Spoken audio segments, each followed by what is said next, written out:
Seattle is known for a lot of things, whether it is the alternative rock music scene, the coffee, or the successful companies like Amazon or Microsoft. However, the city is also known for its distant and antisocial culture. The phenomenon is best known as the Seattle Freeze and was first coined by the Seattle Times journalist Julia Sommerfield in 2005. This social phenomenon is not a new social trend, but it is surprising to see present in contexts where social engagements are welcomed and encouraged, like college campuses.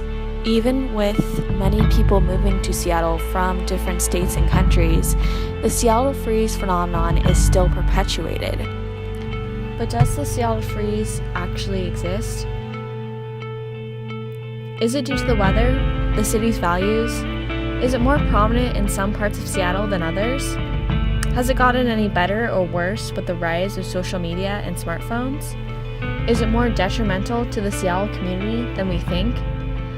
I want to try to find answers to these questions and analyze why the social trends happen, what Seattleites' opinions are of this phenomenon, and if there are solutions to advocate for a more friendly social structure. My name is Natalie Monahan, and I am determined to melt the Seattle Freeze.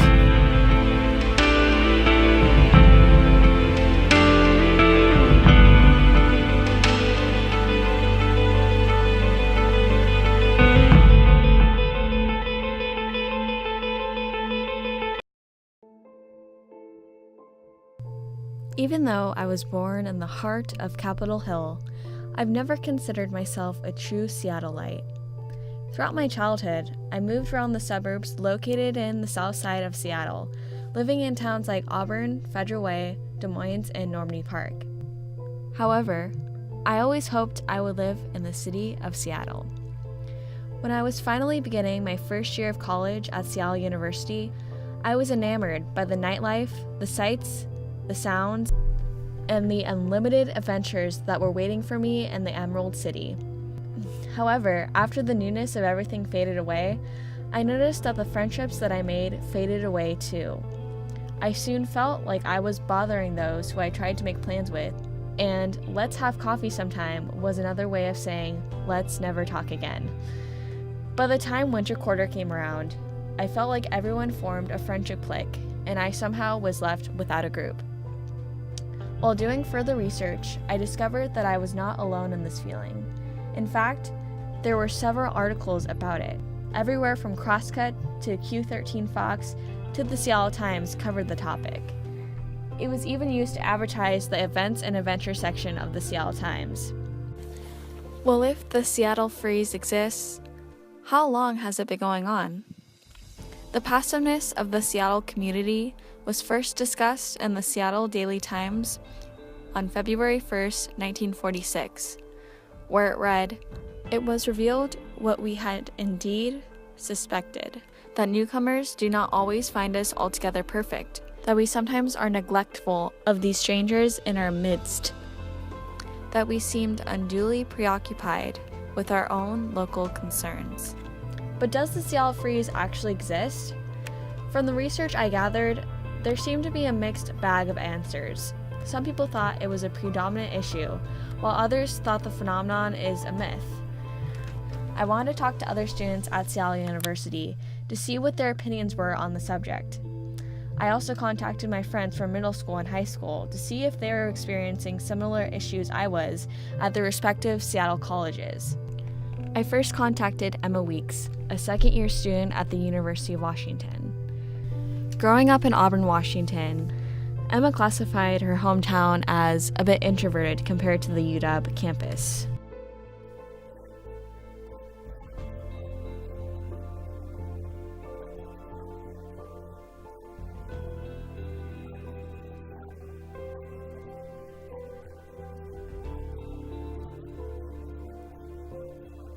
Patrick Moy, a second-year student at the University of Washington who originates from Vietnam, had a different experience than Emma with his time at the university.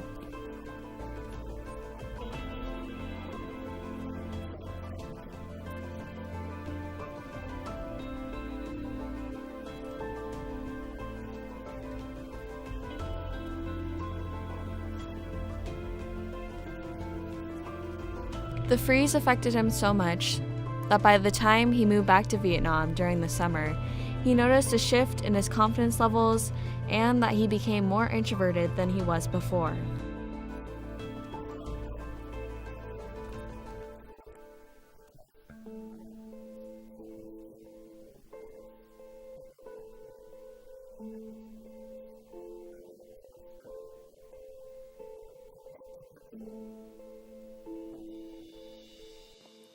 After talking with Patrick and Emma, I wanted to see what Seattle U students thought of the Seattle freeze, if they thought it was real and how it affected them in their daily lives. First, I talked to Jared Fontenette, a freshman at Seattle University, who grew up in Vancouver, Washington, just outside of Portland.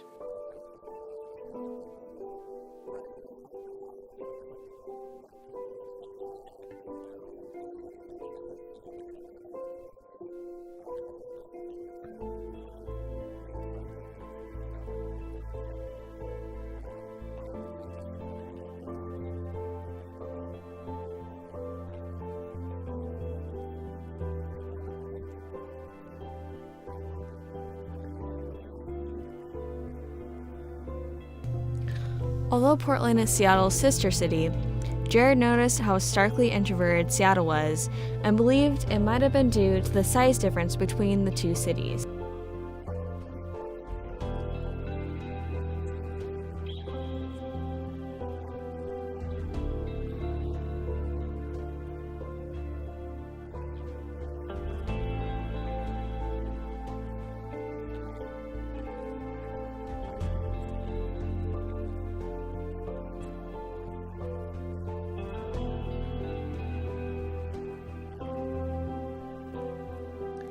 I then talked to Jack Berry, a sophomore at Seattle University, who grew up in the Midwest.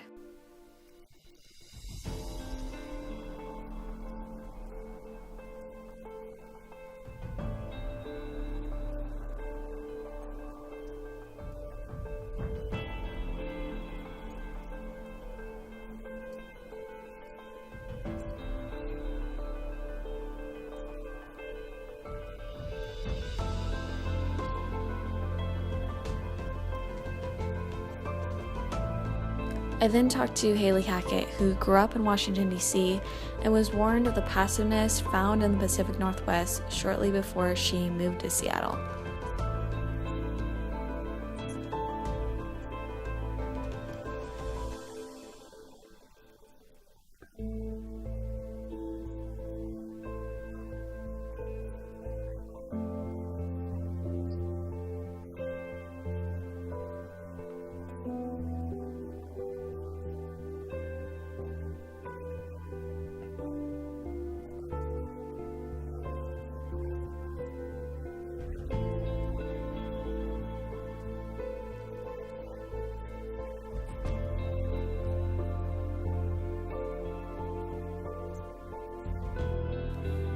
After talking with these students that lived in Seattle, I wanted to hear perspectives of students who lived outside Seattle. I traveled up to Bellingham, located on the border of Washington and Vancouver, Canada. I got in contact with Jack Taylor, a journalism student at Western Washington University, and he thought the freeze was somewhat of a choice.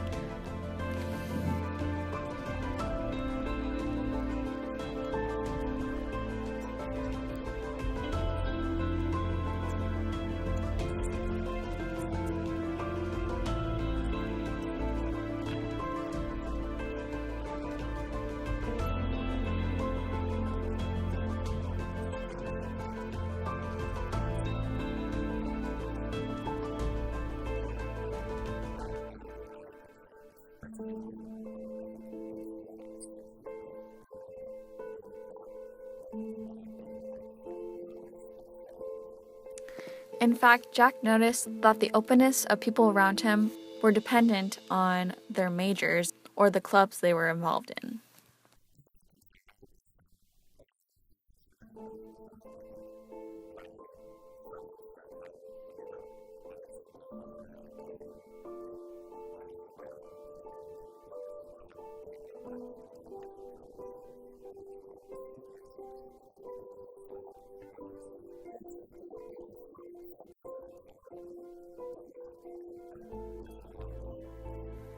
But was the Seattle freeze something only students experienced? I got in contact with Claudette, who is a Seattle native and whose family has lived in Washington since it's been a state. After living in Seattle and Washington for so long, I figured Claudette would have a very unique perspective on the Seattle freeze.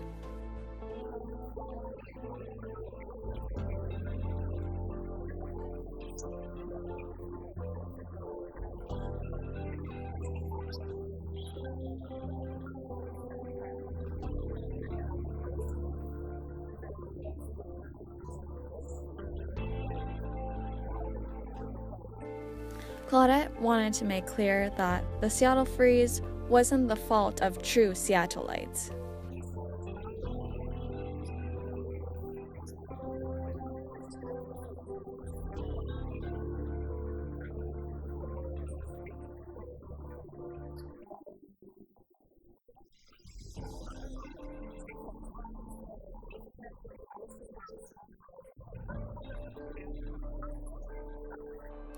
While making this documentary, I took many Uber rides to talk to the different participants in the film, but no story struck me more than my Uber drivers.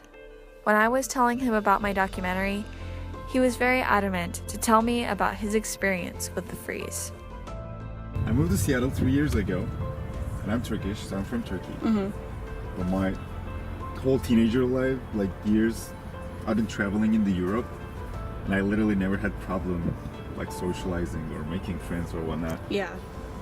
But since I arrived to Seattle, I've been feeling so alone. And I have a girlfriend and that's it. Yeah. I got 3 other friends, they're all Turkish and I knew them before I even moved to Seattle. So each time I talk to someone that's from Seattle, I was like, are you having problem making friends? And they were all like, oh yeah, it happens. But I never had so much problem making friends. And sometimes I literally be like, find myself thinking, why don't have I? Yeah, like what's wrong with me? Like, yeah. And I realized if everybody's talking about this, then I guess there's nothing wrong with me. No, you know, obviously we come from different places, and like we never met each other before this, but we experienced like similar issues. There's you a know. lot of people, Like I said, I was thinking I was the problem. Yeah. And I'm like, I look different, I sound different. Yeah. So maybe like people don't want to be friends with me, that's cool. But then I start talking to people that is just like normal people. And they are all telling me the same thing. They move here just to work in like some IT business and they're like, we can't make friends, not even in the office. And I realize there's a solution, but if you can't find one. So why does the Seattle freeze exist?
Is it possible to change?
So whether you believe in the phenomenon or not, don't let the freeze get you down. Reach out to those around you and express your opinions.